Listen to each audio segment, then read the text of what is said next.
Hello friends, welcome my YouTube channel study with MFG. आज मैं लेकर आया हूँ रेलवे ग्रुप डी और रेलवे टीचर एग्जाम के लिए एक खास प्रैक्टिस है जो आपकी तैयारी को नेक्स्ट लेवल पर ले जाएगा। इस वीडियो में आपको इम्पोर्टेंट क्वेश्चन कराऊंगा जो एग्जाम के लिए बहुत रिलेवेंट है। ये सभी क्वेश्चन आपके सिलेबस बेस्ड है जिसमें previous year plus expected question मिलेगा। मैं आपको बेसिक से एडवांस तक लेकर चलूँगा। हर क्वेश्चन साथ एक्सप्लेनेशन भी दूंगा ताकि आपका कॉन्सेप्ट क्लियर हो। आप भी वीडियो साथ साथ अटेम्प्ट कीजिए और अपना स्कोर कमेंट बॉक्स में बताइएगा। चलिए, आज का पहला क्वेश्चन है, चित्रकला की पटचित्र शैली निम्नलिखित में से कौन से राज्य की सबसे लोकप्रिय और पुरानी चित्रकला है? तो इसका राइट आंसर जो बिहार। पट चित्रकला को ही मधुबनी चित्रकला ही बोलते हैं। मधुबनी चित्रकला या फिर मधुबनी शैली। अजंता गुफा किसके लिए प्रसिद्ध है? तो अजंता गुफा चित्रकला के लिए प्रसिद्ध है। मालवा उत्सव किस राज्य में मनाया जाता है? तो ये मनाया जाता है मध्य प्रदेश में। इनमें से किस नृत्य को जगोई नृत्य के नाम से जाना जाता है? तो इसका राइट आंसर हो जाएगा मणिपुरी। थांगा चित्रकला किस धर्म से संबंधित है? तो यह बौद्ध धर्म से संबंधित है। थांगा चित्रकला मुख्यतः भारत के तिब्बती क्षेत्र में बहते हैं, नेपाली तिब्बती क्षेत्र में। माइक्रोलिथ एज के नाम से जाना जाता है। तो इसका राइट आंसर जो प्राग ऐतिहासिक काल।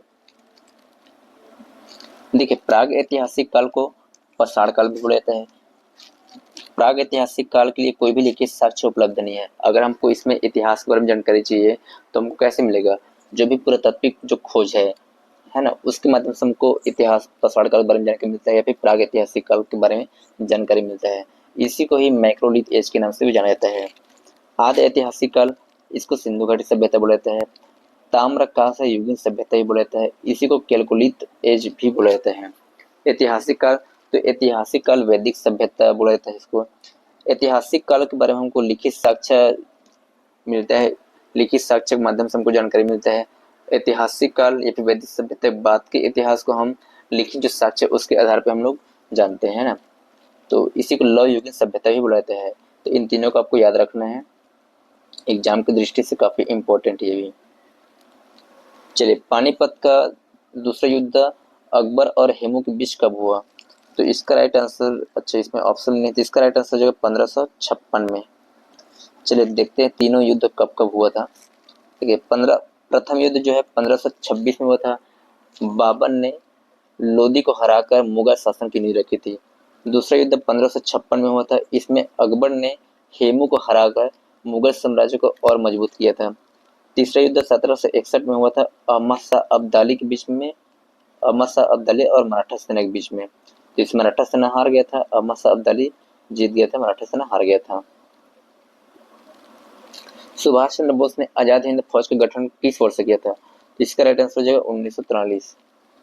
हड़प्पा सभ्यता में ग्रेट बाथ कहाँ मिला था?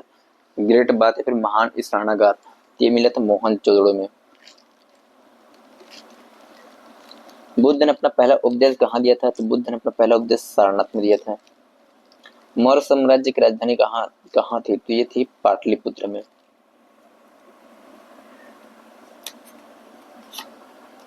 किस मौर्य शासक ने बौद्ध धर्म अपनाया था? तो इसका राइट आंसर हो जाएगा अशोक।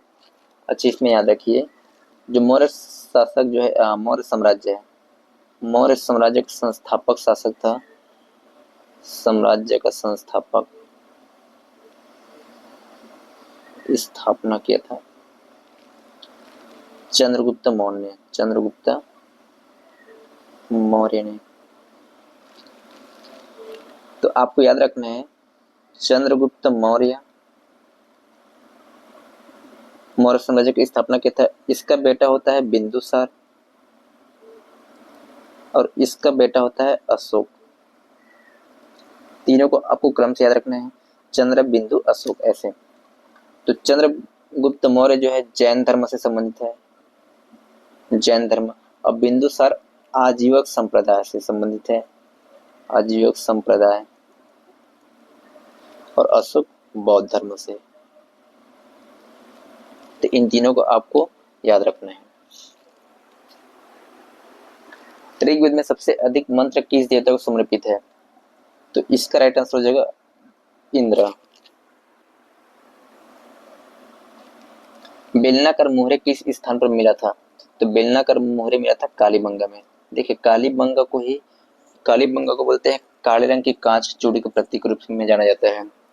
तो इसको याद रखो, जैसे ये काले रंग की कांच की चूड़ी, तो काले रंग की कांच की चूड़ी कैसे होगी, गोल होगी। तो गोल से याद रखना है बेलनाकार मोहरे, गोल से याद रखना है बेलनाकार मोहरे। अच्छा, लोथल में क्या मिला था, तो लोथल में मिला था आपका फारस व बहरीन की मुद्रा, फारस व बहरीन की मुद्रा। आपको पिछली वीडियो में बताया था लोथल, लोथल क्या था, लोथल एक बंदरगाह शहर है। लोथल बंदरगाह शहर। अब देखिए, जैसे ये भारत हो गया अपना, ये भारत, तो भारत लोथल, यहाँ लोथल कहाँ मिलता है, गुजरात में। लोथल बंदरगाह शहर है, बंदरगाह मतलब समुद्र से जुड़ा हुआ, जब समुद्र से जुड़ा तो जो भी मतलब आसपास के जो भी देश है, विभिन्न देश के लोग यहाँ पास आना स्टार्ट किए, है ना, आना स्टार्ट किए, तो उन लोग क्या है अपने देश की मुद्रा लेके आए, तो इसी से आया फारस व बहरीन की मुद्रा आया। ठीक है, फारस की खाड़ी है ना, तो फारस खाड़ी, तो फारस व बहरीन की मुद्रा इसी से आया, इसलिए लोथल में आपको फारस व बहरीन की मुद्रा मिलेगा। मोहनजोदड़ो में आपको मिलेगा सेल खड़ी मोहरे, सेल खड़ी मोहरे। ठीक है, राज्यसभा सीटों का आवंटन संबंधित कौन सी अनुसूची है, तो इसका राइट आंसर हो जाएगा 4। तीसरा मिलेगा आपको प्रतिज्ञा व शपथ की जानकारी। किस अनुच्छेद को संविधान का दृढ़ आधार स्तंभ कहते हैं, तो इसका राइट आंसर हो 14। 14 में क्या है, विधि के समक्ष समानता का अधिकार, विधि के समक्ष समानता का अधिकार, है ना। 12 में दिया है राज्य की परिभाषा, राज्यों की परिभाषा। 14 में अवसरों में समानता,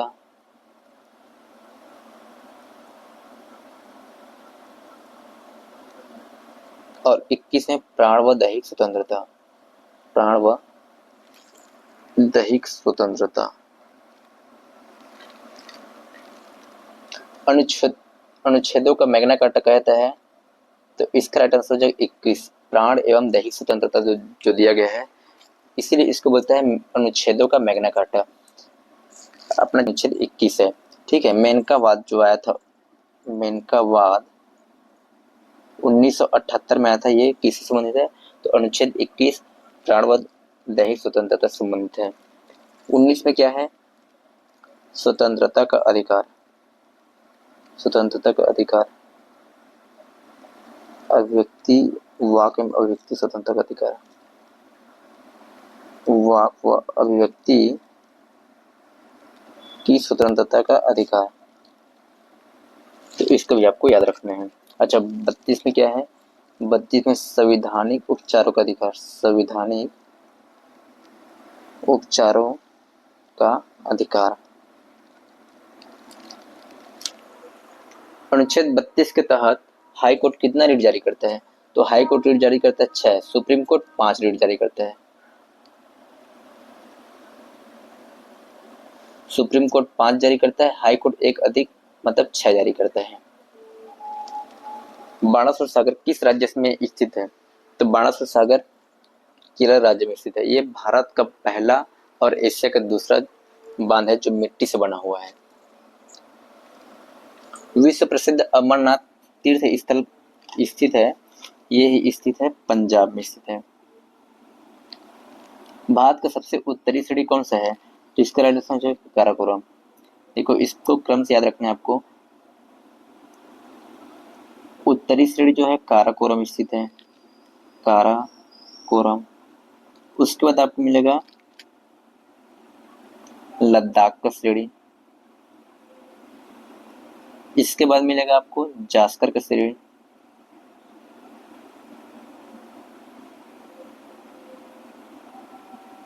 इसके बाद मिलेगा आपको पीर पंजाल का श्रेणी, और लास्ट धौलावीरा,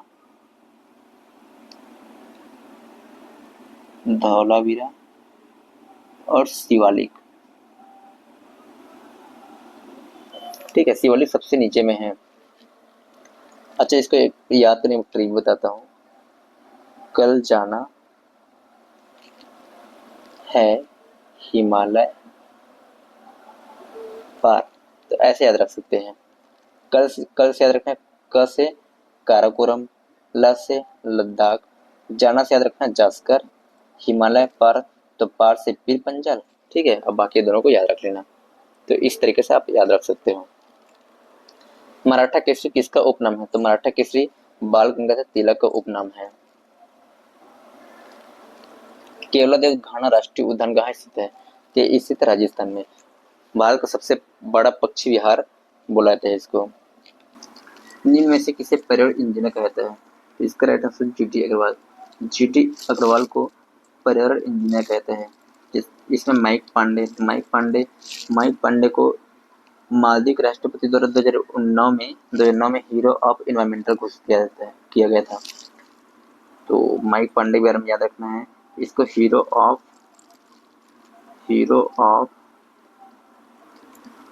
एनवायरमेंटल बोला जाता है। सुंदरलाल बहुगुणा यह चिपको आंदोलन से संबंधित था। इसे वृक्ष मित्र बोला जाता है। राजेंद्र सिंह को भारत का जल पुरुष कहा जाता है।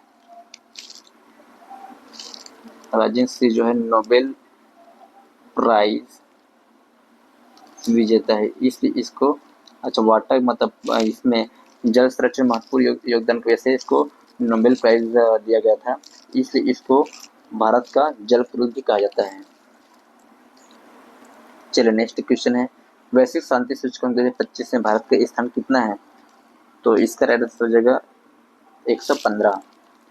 तो भारत का स्थान है 115। इसमें पहला स्थान किस देश का है? तो आइसलैंड का। विश्व प्रेस स्वतंत्रता सूचकांक 2025 में पहला स्थान किस देश का है? पहला स्थान पूछे इसमें, तो पहला स्थान नॉर्वे को हो जाएगा। भारत का स्थान कितना है? भारत का स्थान है 151। 180 देशों में भारत का स्थान 151 है।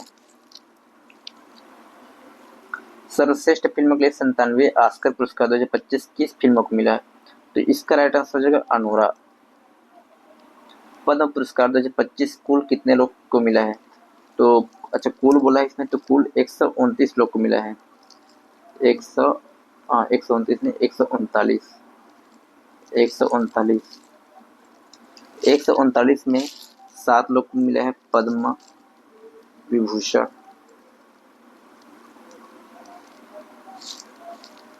उन्नीस लोग को मिला है पद्म भूषण और 113 लोग को मिला है पद्मश्री।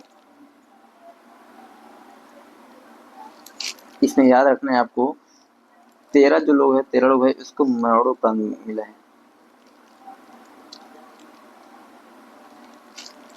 नेक्स्ट क्वेश्चन, अंतर्राष्ट्रीय बुकर पुरस्कार 2025 किसे मिला है?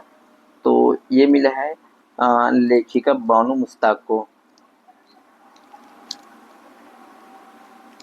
किस राज्य सरकार ने ग्रामीण सड़कों को बेहतर बनाने के लिए प्रगति पथ योजना की शुरुआत की थी?